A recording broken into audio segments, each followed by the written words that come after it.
सभी ब्लॉक्स में और सभी पंचायतों में उपस्थित त्रिस्तरीय पंचायती राज के हमारे पंचायत स्तर के प्रधान जो हमारे प्रशासकीय समितियों के हैं, जो पूर्व सरपंच थे, जनपद अध्यक्षगण, जिला पंचायत अध्यक्षगण, प्रशासकीय अधिकार उनके पास थे और प्रशासकीय समिति के सभी सदस्यगण, मतलब पंच, जनपद सदस्य, जिला पंचायत सदस्य जो थे, आज आपको एक विशेष प्रयोजन से मैंने बुलाया है। अधिकारों की बात सदैव होती है। आज मैं कर्तव्य से प्रारंभ करना चाहता हूं। मित्रों, 5 साल के लिए निर्वाचित थे आप। पंचायत चुनाव डिले हुए तो प्रशासकीय समिति बना के आपको मैंने दायित्व सौंपा। अब पंचायत चुनाव में फिर व्यवधान आया है। एक मेरी बड़ी दृढ़ मान्यता है कि लोकतंत्र में निर्वाचित जनप्रतिनिधि निश्चित तौर से जनता के प्रति जवाबदेह होता है और उसी भाव से हमने प्रशासकीय समिति के अध्यक्ष और सदस्य बनाकर आपको जिम्मेदारी सौंपी थी। आज मैं वो चर्चा करूं उसके पहले एक महत्वपूर्ण जिम्मेदारी आपको सौंपना चाहता हूं। कोविड की तीसरी लहर हमारे प्रदेश में आ चुकी है। हम सब जानते हैं तेजी से कोविड पेशेंट्स की संख्या बढ़ती जा रही है। ये समय कोविड की तीसरी लहर से मुकाबले का समय है। सरकार कोई कसर नहीं छोड़ेगी, लेकिन इसका मुकाबला जनता के साथ मिलकर हो सकता है। इसलिए क्राइसिस मैनेजमेंट कमेटी के रूप में भी आपने पंचायत स्तर पर, जनपद स्तर पर, जिला पंचायत के स्तर पर महत्वपूर्ण भूमिका का निर्वाह किया है। आज मैं फिर आपसे अपील करता हूं कि फिर से मैदान में हमको जुट के, और जब मैदान की बात करता हूं तो सबसे पहले पंचायत स्तर पे, क्योंकि कोविड से अगर निपटना है तो डिसेंट्रलाइज, विकेंद्रित व्यवस्था करके ही निपट सकते हैं। बल्लभ भवन से नहीं निपटा जा सकता। और इसलिए आप सब जो सरपंच और पंच है, पूर्व साथ लगा हुआ है, लेकिन दायित्व आप निभा रहे हैं। आप पंचायत स्तर के कोविड क्राइसिस मैनेजमेंट कमेटी की जवाबदारी निभाएंगे। जो जनपद के अध्यक्ष और सदस्य रहे हैं वो जनपद के स्तर पर निभाएंगे, और जिला पंचायत वाले जिले के स्तर पर जिला क्राइसिस मैनेजमेंट कमेटी के सदस्य के रूप में काम करेंगे।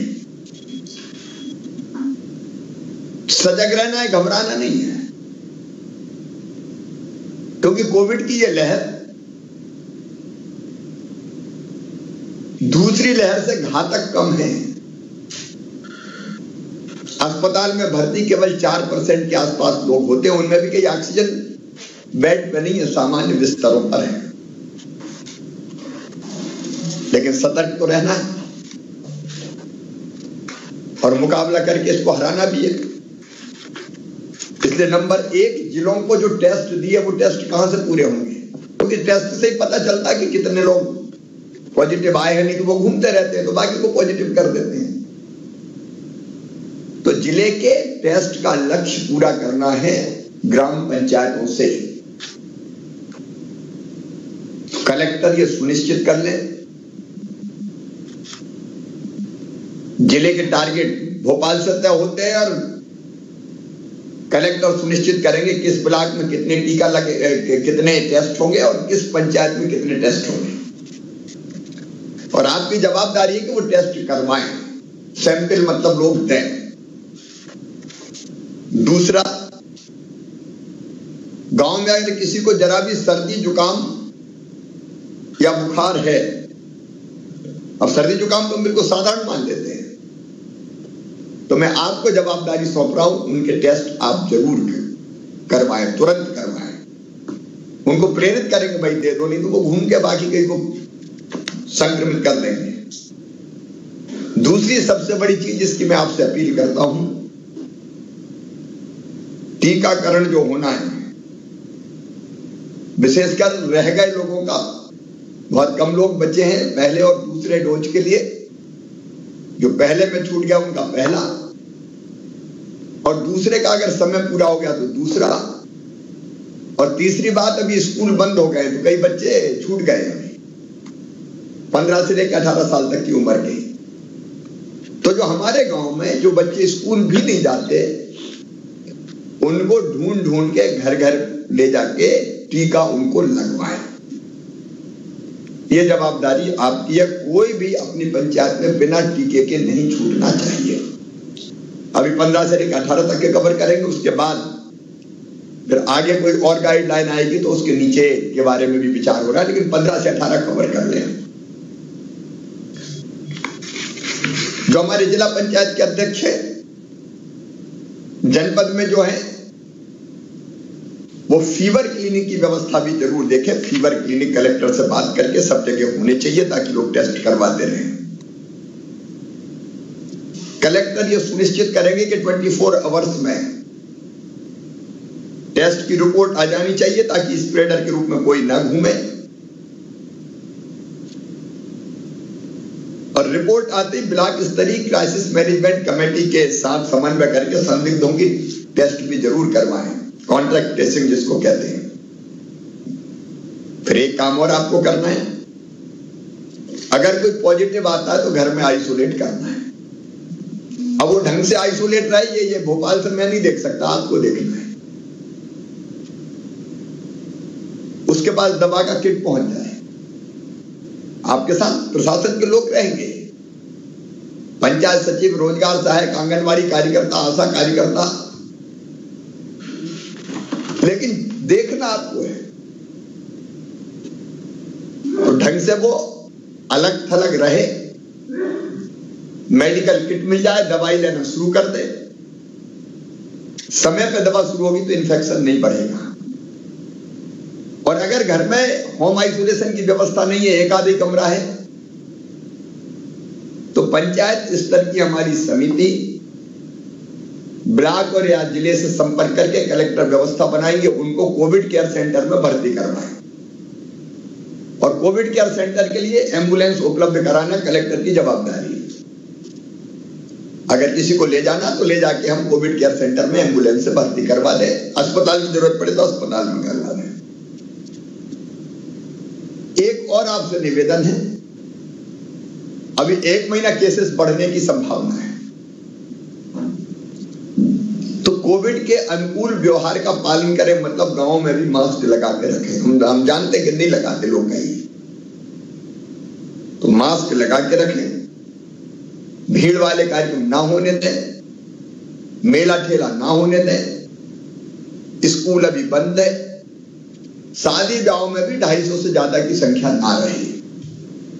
अंतिम संस्कार में भी जो व्यवस्था बनाई है उसके अनुसार अंतिम संस्कार हो, ये हमको देखना पड़ेगा। फिर कोविड केयर सेंटर ठीक से चले, इसलिए जिले के हमारे प्रशासकीय समिति के जो अध्यक्ष रहे, मतलब जिला पंचायत अध्यक्ष, बराबर ये चिंता करें उनके सदस्यों के साथ के कोविड केयर सेंटर ठीक से संचालित हो रहे कि नहीं हो रहे, देखें उस व्यवस्था को, ताकि वो ठीक ढंग से चल सके। जो कस्बे और शहर है वहां बस स्टैंड, अगर रेलवे स्टेशन है तो रेलवे स्टेशन, वहां भी टेस्टिंग की व्यवस्था होनी चाहिए। दवाइयों की व्यवस्था पर आप खुद नजर रखें।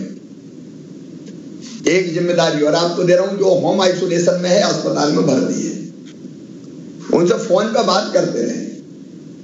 गांव में भी कोई अगर आइसोलेशन में है तो सरपंच फोन करके पूछे, भैया क्या हाल चाल है, कोई दिक्कत तो नहीं है, और दिक्कत है तो फिर बताए उपयुक्त स्थान पे।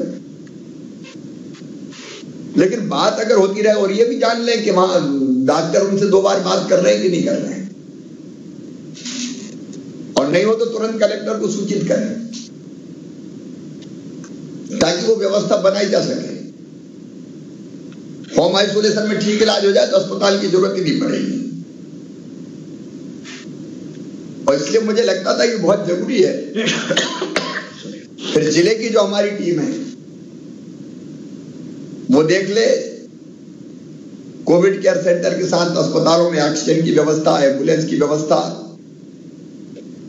बाकी इंतजाम प्रभारी मंत्री भी देख रहे हैं, विधायक सांसद भी देख रहे हैं, आप भी देखें, तो मिलके हम इस कोविड से निपटे। ये जिम्मेदारी जवाबदारी आपको दे रहा हूं। इसके साथ साथ मित्रों, देखिए जनता की ताकत से ही सारे काम होते हैं। अभी बीच में प्रशासकीय अधिकार आपसे वापस ले लिए गए थे, आज मैं फिर वो अधिकार आपको लौटा रहा हूं, और तीनों स्तर पर लौटा रहा हूं। सरपंच पंचायत के स्तर पर सरपंच प्लस पंच मतलब प्रशासकीय समिति, जनपद के स्तर पर जनपद पंचायत के अध्यक्ष मतलब प्रशासकीय समिति के अध्यक्ष प्लस जनपद पंचायत के सदस्य, और जिला पंचायत के स्तर पर जिला पंचायत के अध्यक्ष जो अब प्रशासकीय समिति के अध्यक्ष होंगे, और उनके जिला पंचायत के सदस्य। आपको पूरी कर्तव्य निष्ठा से, पूरी प्रामाणिकता से, पूरी ईमानदारी से जनता के कामों को देखना है। मैंने प्रारंभ में कहा कि चुनी हुई व्यवस्था प्रशासकीय व्यवस्था के साथ बहुत जरूरी है, क्योंकि हमारी जवाबदेही जनता के प्रति होती है। और इसलिए काम फिर से संभाल के, जब तक हमको अवसर मिलता है, हम सेवा का और समर्पण का नया इतिहास रचें। कोविड की जवाबदारी मैंने आपको दे ही दी, लेकिन उसके साथ साथ ग्रामीण क्षेत्र में विकास के काम और रोजगार मूलक काम ठीक से चले, मनरेगा जरूरतमंदों को रोजगार दे, और गांव की आवश्यकता के अनुरूप निर्माण और विकास के काम हो। ये जवाबदारी आपको निभाना है। अगर कोविड काल की वैसी स्थिति नहीं है, बाहर से नहीं आ रहे, लेकिन कोई आ जाता है मजदूर कोविड के कारण बाहर से, उसको भी रोजगार देना आपकी ड्यूटी है। हमने फोकस किया जल संरक्षण और जल संवर्धन की योजनाओं पर। कई गांव में आज भी पारंपरिक जल संरचनाएं विद्यमान है, तालाब, बावड़ी। अगर उनके रखरखाव और जीर्णोद्धार की जरूरत हो तो जीर्णोद्धार के माध्यम से हमको वैसे काम भी हाथ में लेना चाहिए, क्योंकि फसल कटने के बाद ये जो समय रहता है ये उपयुक्त होता है तालाब इत्यादि के जीर्णोद्धार के लिए। ग्रामीण क्षेत्रों में सबको राशन मिले, वो जिम्मेदारी हमने दीनदयाल अंत्योदय समिति को भी सौंपी है। लेकिन आप भी देखें, उसमें गड़बड़ नहीं होना चाहिए। गड़बड़ करने वाले को हम नहीं छोड़ेंगे, हमारा दृढ़ निश्चय है। और जो हमारे विभिन्न आवास योजनाओं के पीएम आवास योजना और बाकी मकान बनते हैं तो निश्चित समय पर पूरे हो जाए, किस्त समय पर मिल जाए, और कैसे किफायती तकनीक का उपयोग करके कम पैसे में ज्यादा काम हो जाए। कई जगह बहुत अच्छे काम चल रहे हैं, सेंटरिंग के लिए हमारे सेल्फ हेल्प ग्रुप काम कर रहे हैं। कई बार इकट्ठी सस्ती सामग्री खरीद लेते हैं तो हर एक को अलग अलग नहीं जाना पड़ता। तो इसमें भी आप एक नया आदर्श कैसे उपस्थित कर सकते हैं, उसकी कोशिश करें। एक स्वच्छता अभियान ग्रामीण क्षेत्र का प्रारंभ हुआ है, प्रधानमंत्री जी का संकल्प और सपना है। स्वच्छता कई बीमारियों का अपने आप इलाज है, इसलिए स्वच्छता मिशन में, स्वच्छ भारत मिशन में हमारा गांव सबसे स्वच्छ कैसे हो,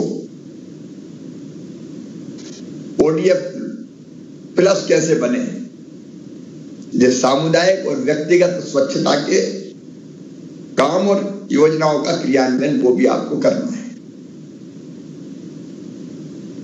पूरे गांव को और ग्राम पंचायत को संपूर्ण रूप से स्वच्छ और सुंदर बनाना है। मैं रोज एक पेड़ लगाता हूं, आप भी तय कर सकते हैं कि गांव में कोई स्थान तय करके, और जब भी किसी के यहाँ जन्मदिन हो, शादी की वर्षगांठ हो, शादी हो या माता पिता की पुण्य स्मृति हो, एक पेड़ लगवा दो। तो धीरे धीरे हम ग्रीन कवर बढ़ाने में भी, पर्यावरण बचाने में भी सहायक हो सकते हैं। स्व सहायता समूह एक नई ताकत के रूप में उभर रहे हैं। महिलाओं के स्व सहायता समूह, उनको हमें प्रेरित करना है, विकसित करना है। जहां गठित रही है वहां गठित करने में सहयोग देना, उनके माध्यम से स्वरोजगार के साधन विकसित करना। नल जल योजनाओं के काम को कई पंचायतों में चल रहा, आपको पता है, बहुत बड़ा अभियान दिया हुआ है। नल जल योजनाओं के काम ठीक चले, उस पर ध्यान देना है। न केवल उनका क्रियान्वयन हो, बल्कि जो पेयजल का जो टैक्स रहता है उसकी वसूली भी हो, तब योजनाएं ठीक से चल पाएंगी। रोजगार मूलक जितने काम हो सकते हैं उन सबको ठीक से क्रियान्वित करवाना है। अलग अलग कल्याणकारी योजनाएं वो अनेकों हैं, बच्चों के लिए है, गरीबों के लिए है, दिव्यांगों के लिए है, महिलाओं के लिए है, बच्चों की छात्रवृत्ति है, मध्याह्न भोजन है, आंगनबाड़ी है। अब ये सब कैसे ठीक से चले, एक बार आप तय करो कि आपके गांव में कोई बच्चा कुपोषित नहीं रहेगा। फिलहाल आंगनबाड़ी पे कुछ समय के लिए रोके, लेकिन रेडी टू ईट राशन घर पे पहुंचे, वो बच्चे उसको खाएं ताकि वो कुपोषण से बाहर रहे। तो इस तरह की जितनी योजना है, मैं भी एक आंगनबाड़ी ले रहा हूं, आप अपने गांव की आंगनबाड़ी ले लो हाथ में, क्या हम इसमें ठीक करके बताएंगे हमारे गांव का कोई बच्चा कुपोषित नहीं रहेगा। बेटी का जन्म हो तो गांव में खुशी मने कि लाडली आई है। ये सामाजिक परिवर्तन के वाहक भी आप बनो। मैं सचमुच में आपके साथ मिलके इस तरह के सामाजिक अभियानों को भी गति देना चाहता हूं। पेड़ लगाओ, पानी बचाओ, बिजली बचाओ, फालतू बिजली क्यों चले। ऊर्जा साक्षरता अभियान चला है तो बिजली बचाना बिजली बनाने जैसा है। दिन में बल्ब काय को जले साहब, आखिर पैसा कौन का जल रहा है, बल्ब थोड़ी जलता है, कोयला भी जलता है। बनाने में पैसा लगता है तो पैसा जलता है उसमें, तो जितनी जरूरी है उतनी उपयोग करें अपन। तो ऊर्जा साक्षरता अभियान, उसको भी गति देना है। आओ मिलके हम कोविड का मुकाबला भी करें, विकास के कामों को गति भी दें और समाज सुधार के आंदोलन भी चलाएं, जो जिनकी मैंने अभी चर्चा की। पेड़ लगाओ, पानी बचाओ, जल संरचनाएं बनाओ, बिजली बचाओ, बेटी बचाओ, इन सारे अभियानों को गति गांव में दी जा सकती है। गांव में सामाजिक समरसता का भाव बने और मिलजुल के ग्रामवासी काम करें। अब जब होंगे चुनाव देखा जाएगा, जैसा भी 2 महीने 4 महीने जो भी लगे, लेकिन हम उस दिशा में पूरे गांव को एक करके विकास और जन कल्याण के कामों से जोड़े। इतना जरूर है कि अगर कहीं दुरुपयोग हुआ तो प्रशासकीय अधिकार